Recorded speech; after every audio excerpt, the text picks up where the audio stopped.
Good day, and welcome to Hiroshima University's English Podcast. 広島大学イングリッシュポッドキャスト異文化ディスカッションへようこそ。この番組異文化ディスカッションでは、広島大学に学ぶ留学生をゲストに招き、東広島での学生生活や身近な話題について英語で話してもらいます。今回から3回にわたり3人のゲストに登場してもらいます。広島大学のKai、パーリーン、そしておなじみKeiです。それぞれに違うバックグラウンドを持つこの3人と、聞き手ジョー・ラウアーさんが異文化に触れるときに起こるさまざまな摩擦について語り合います。それではごゆっくりどうぞ。Hi everyone.These days in the news, we often hear about cultural friction. We hear that China is bad. The news says that President Trump and crime in America are horrible. We hear that Russia is bad, South Korea is bad, and North Korea is the worst. The news sometimes tells us, or does not tell us, about minority immigrant groups in Japan which are discriminated against. But the Japanese news does tell us that Japan, compared to all other groups, is the best country. And then there are personal relationships between people of different cultures which too often seem like cultural friction. Different cultural groups seem to spend most of their time together.The American students spend time together. The Chinese students seem to always talk to each other. And the Japanese students always seem to be with other Japanese students, rarely interacting with other cultural groups, especially those from East Asia and Africa.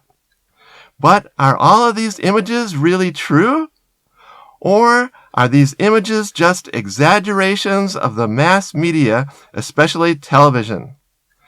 It's a pleasure for us to welcome 3 university students who have been to other countries and have experienced a lot of intercultural relations. Actually, there are 4 of us in the studio today, and at Hiroshima University's English Podcast, which has been continuing for about 12 years,This is the first time ever that we've had 4 people in the studio at one time. All of us, including me, will give our opinions about cultural friction.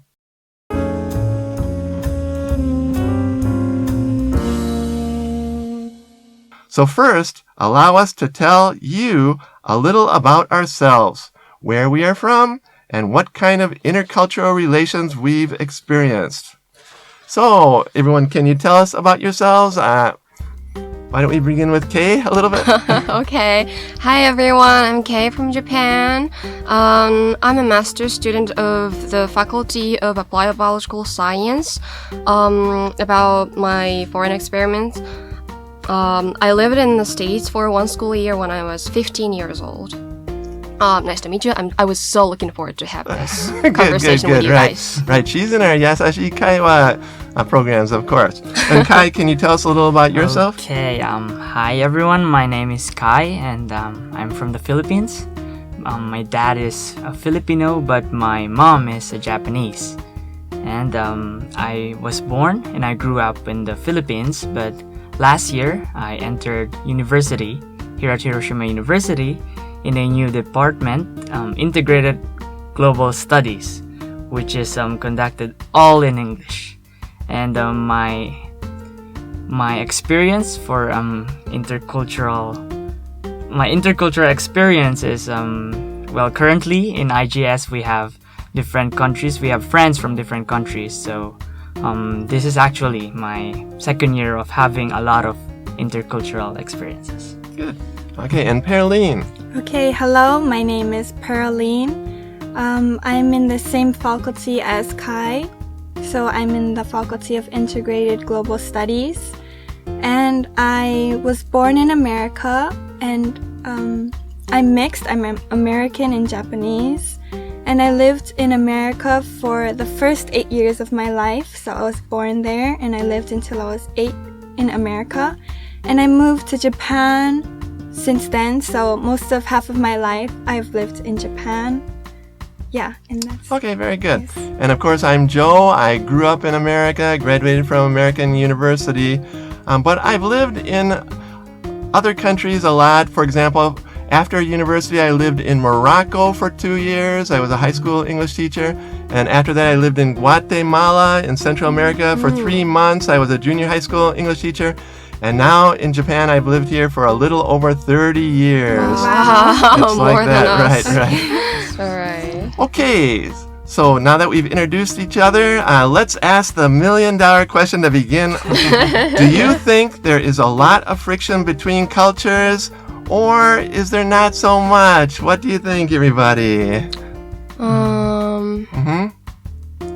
To be honest, I think there are a lot of frictions between cultures. Okay, for example? Like when I was in the United States, there were a lot of Chinese exchange students, and then at that time we were having trouble with China about some islands, and there were some Chinese students who didn't like Japan because they were really having patrioticity.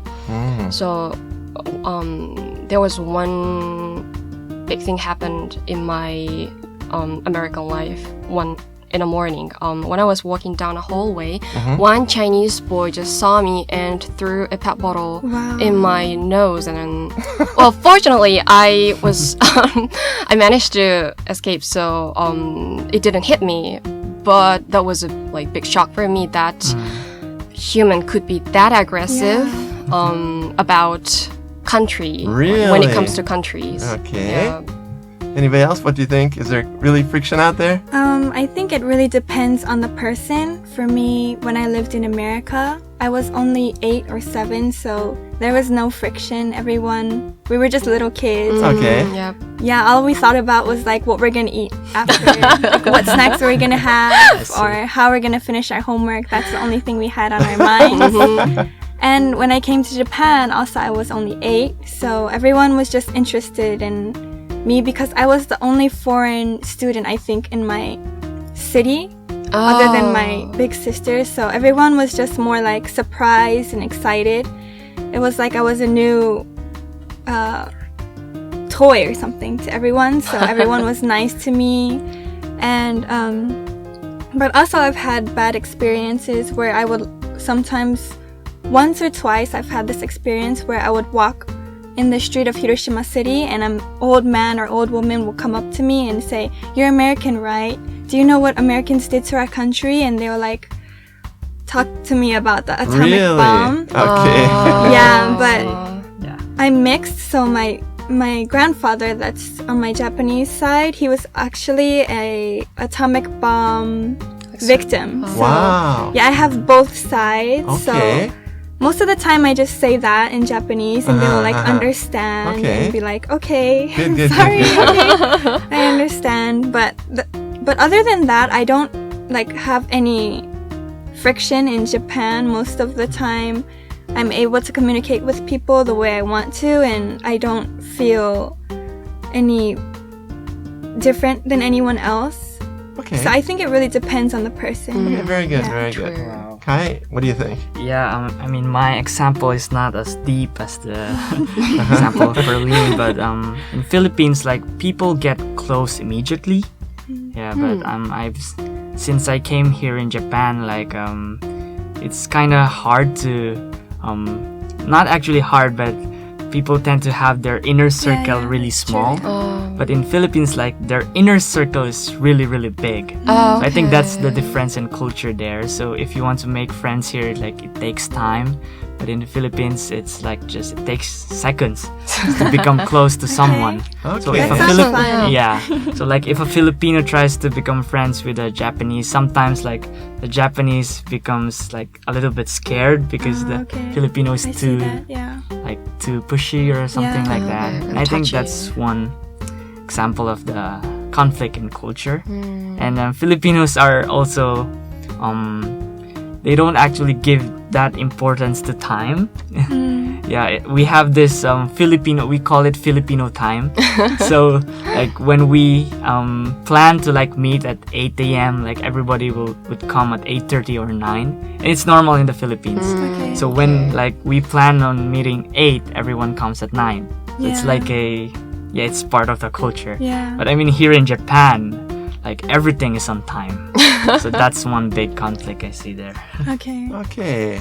And my impressions is there friction. As a white American, I think most Japanese basically have good impressions and don't really show much discrimination. But living in Japan, I do get the feeling that especially toward Chinese, there seems to be some discrimination, I think. Okay. So for the last 20 years, I've studied Chinese. Basically, and the number one reason why I studied Chinese is I want to improve relations between Japan, China, and the United States. If we watch the news, it really seems bad. So I try to make friends with people from China.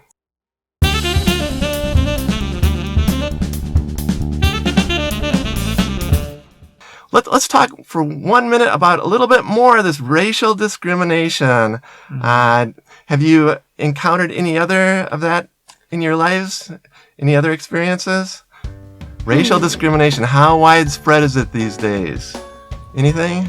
Well, for me, my grandmother, I used to live with my grandmother and grandfather, which is on the Japanese side. Okay. And like you guys said, I felt like my grandmother had a little hatred towards Chinese people because of the mass media. Okay. She's very interested into reading the news and the newspaper, and that's all she can. That's the only data or like the news that she collects through her daily life because she can't use the internet and stuff like that. So she only gets information from the news and mass media. So she has like a negative like image on Chinese people, which I felt was a little wrong because American people are sometimes also, for like example, Donald Trump is our president, Right. and he does a little, weird things, Right. some things that people don't agree with. Right. So there's like a little negative like image towards Americans, but my grandmother doesn't have that image towards Americans because she knows me. Okay. But when it comes to Chinese media, she just believes everything because she doesn't have anyone else to correct that information. So it's not towards me, but sometimes I see racial discrimination through my grandmother when she talks about Chinese people and stuff like that. Okay. Yeah. Any other stories? What do you think? Nothing in particular? For me, as from my experience in the Philippines, since of course most of my classmates know that my mom is Japanese, so I have a Japanese blood. Like most of the time they make jokes about, hey, Kai, you colonized us before.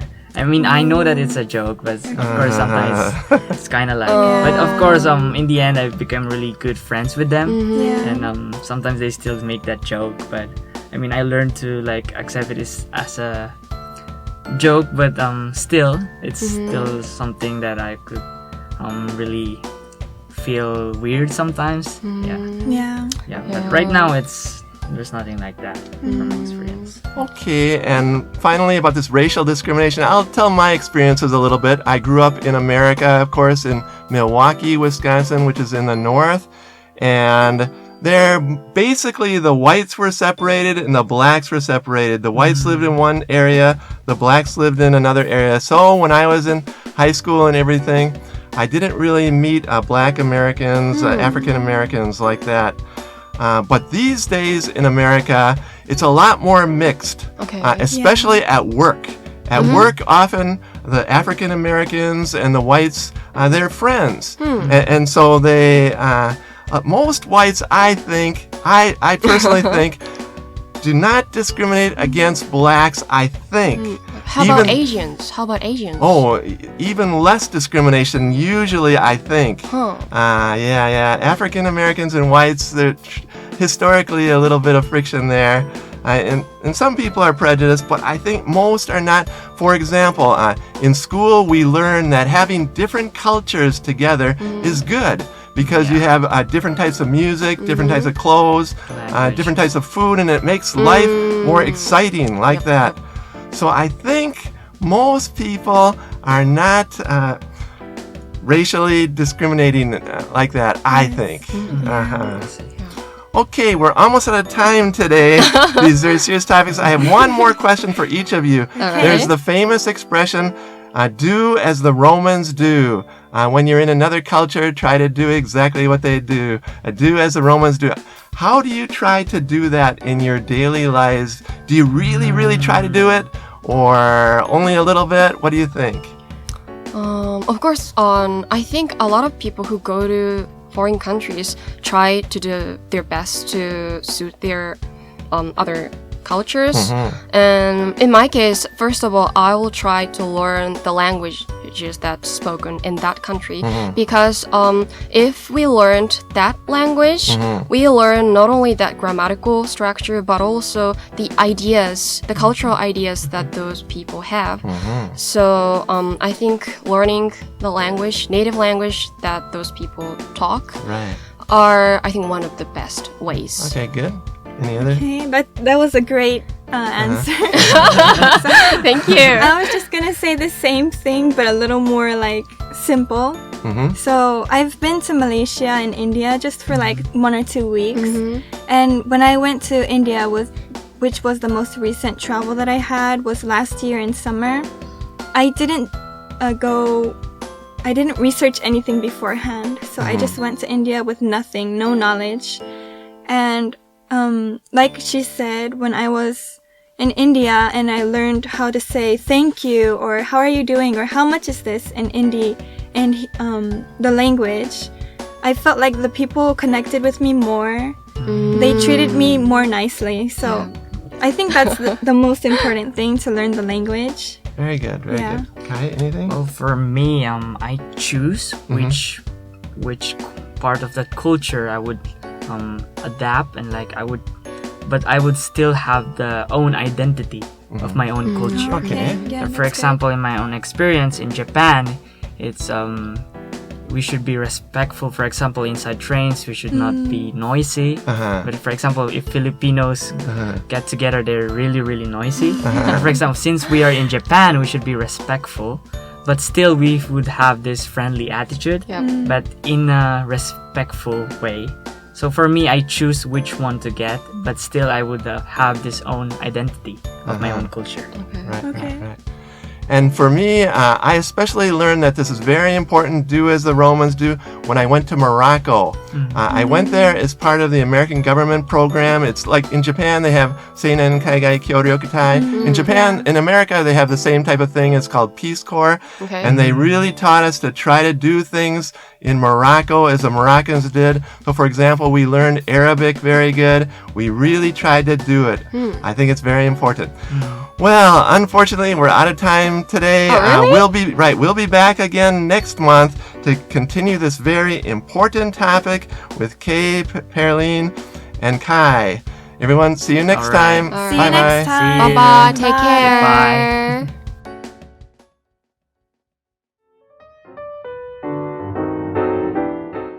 いかがでしたか？外国についての情報は日本に暮らしていてもたくさん入ってきますが、それらが本当に正しいかどうかは、やはり現地の国の人たちと話すことが一番です。このテーマについては次回以降も同じメンバーにいろいろと語ってもらいましょう。それでは次回の異文化ディスカッションまでごきげんよう。